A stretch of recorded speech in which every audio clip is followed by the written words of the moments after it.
ডিমের চপ তৈরি করার জন্য দেখো নিয়ে নিচে আলু আর ডিম। এবার আলু আর ডিমটাকে ভালো করে সিদ্ধ করে নেব।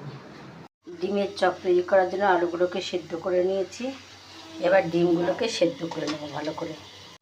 ডিমগুলো সিদ্ধ করা হয়ে গেছে, এবার ভালো করে ছুলে নেব।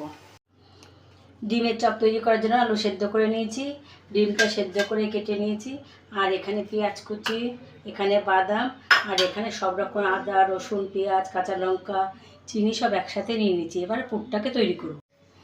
কড়াইতে তেল দিয়ে দিয়েছি পুর তৈরি করার জন্য। তেলটা গরম হয়ে গেছে, এবার পেঁয়াজগুলোকে দিয়ে দিলাম। পেঁয়াজগুলো একটু ভেজে নেব। পেঁয়াজগুলো ভাজা হয়ে গেছে, এবারে মশলাগুলোকে সব একসঙ্গে দিয়ে দেবো।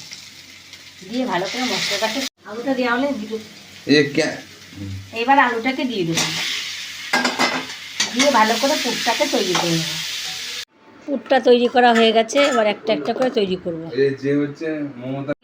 আর আলুর পুরটা নিয়েছি, নিয়ে এইভাবে দিয়ে সুন্দর করে একটা চপের মতো শেপ তৈরি করব। তৈরি করে করে এইভাবে সাজিয়ে সাজিয়ে রেখে দেবো। হয়ে গেছে, আর করতে হবে না।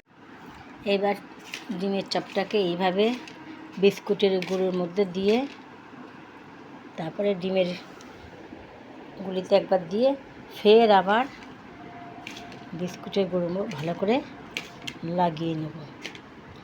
এইভাবে একটা একটা করে বানিয়ে সাজিয়ে নেব।